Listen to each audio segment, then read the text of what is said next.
नमस्कार मित्रांनो, मी उदय लाड पुन्हा एकदा स्वागत करतो आपल्या सर्वांचं आवडत्या यूट्यूब चॅनल माझी शेती व्हिडिओ पाहणाऱ्या सर्व शेतकरी मित्रांच्या आणि कास्तकार बांधवाच्या आजच्या व्हिडिओमध्ये मनापासून खूप खूप स्वागत। मित्रांनो, थंबनेल बघितलं, टायटल वाचलं मित्रांनो, सामान्य सोयाबीन उत्पादक कास्तकार बांधवांचा सध्याच्या कंडिशनचा सर्वात महत्त्वाचा सवाल की अखेर कुणी रोखली आता देशांतर्गत बाजारामध्ये सोयाबीनच्या भावातील या ठिकाणी तेजी। सध्याच्या कंडिशनचा हा सर्वात महत्त्वाचा सवाल की अखेर कुणी रोखली आता देशांतर्गत बाजारामध्ये या ठिकाणी सोयाबीनच्या भावातील तेजी।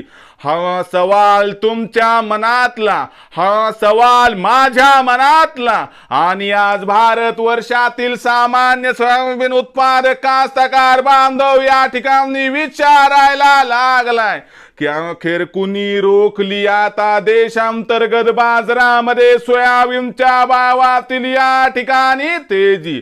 या सर्वात महत्त्वाच्या प्रश्नाचं जर आपल्या सर्वांना जाणून घ्यायचं असेल या ठिकाणी अचूक उत्तर, तर कृपया आपण सर्वांनी हा व्हिडिओ या ठिकाणी सुरुवातीपासून आता शेवटपर्यंत पाहावा। व्हिडिओ शेवटपर्यंत पाहत असताना आपल्या सर्वांना व्हिडिओ मनापासून आवडला तर जरूर या व्हिडिओला इथं एकदा लाईक करा। जास्तीत जास्त सामान्य कास्तकार बांधवांपर्यंत व्हिडिओ पाठविण्यासाठी जरूर या व्हिडिओला इथं एकदा शेअर करा। सबस्क्राइब करून जरूर नोटिफिकेशन बेलला या ठिकाणी ऑल करा, याच्यामुळे येणारा प्रत्येक व्हिडिओ हा आपल्या सर्वांना या ठिकाणी सतत मिळत राहतो। तर बघा मित्रांनो, सामान्य सोयाबीन उत्पादक कास्तकार बांधवांचा सध्याच्या कंडिशनचा सर्वात महत्त्वाचा सवाल की अखेर कुणी रोखली आता देशांतर्गत बाजारामध्ये सोयाबीनच्या भावातील तेजी।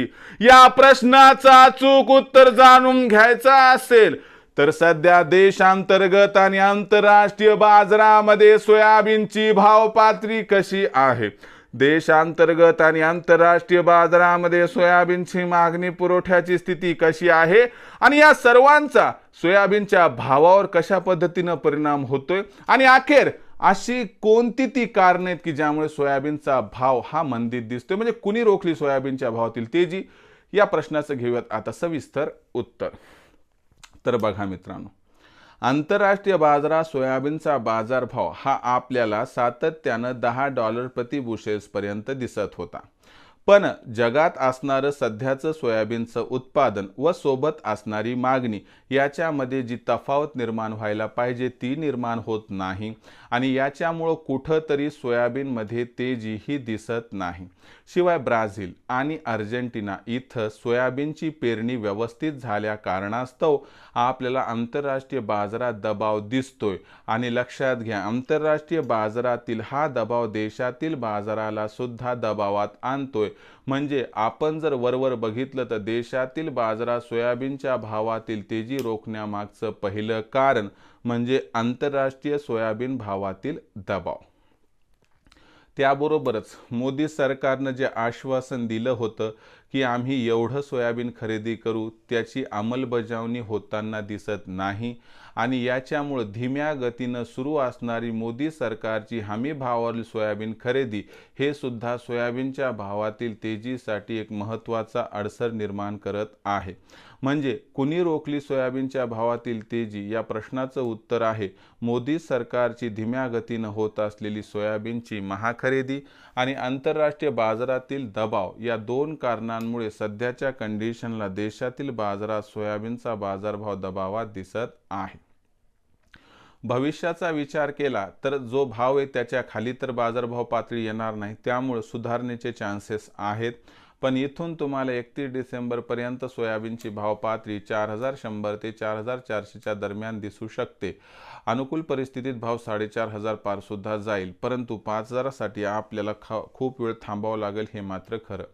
विक्रीचा विचार करणाऱ्या सामान्य कास्तकार बांधवांसाठी माझा एवढाच सल्ला आहे की तुम्हाला सोयाबीनचा बाजारभाव हा 4,500च्या वर मिळाला तर आपण त्यानंतर प्रत्येक तेजीवरती टप्प्याटप्प्यानं सोयाबीनची विक्री केली तर मला वाटते आपल्या सर्वांचं या ठिकाणी होणार 100% फायदा। भविष्यात देशातील बाजारात सोयाबीनचा भाव कसा राहणार याबद्दल अधिक आणि अचूक माहिती प्राप्त करण्यासाठी पाहत रहा आवडतं यूट्यूब चॅनल माझी शेती। व्हिडिओ आपणास आवडला असेल लाईक करा, कास्तकार बांधवांपर्यंत पाठवण्यासाठी शेअर करा, सबस्क्राईब करून नोटिफिकेशन बेलला ऑल करा। याच्यामुळे येणारा प्रत्येक व्हिडिओ हा आपल्या सर्वांना या ठिकाणी सतत मिळत राहतो। तर मित्रांनो, अशाच एका नवीन व्हिडिओसह मी आपला मित्र उदय लाड आपल्या सर्वांच्या आवडत्या यूट्यूब चॅनल माझी शेतीवर मिळत राहील। तोपर्यंत माझ्या प्रत्येक शेतकरी मित्राचे आणि कास्तकार बांधवाच्या आजच्या व्हिडिओमध्ये मनापासून खूप खूप आभार।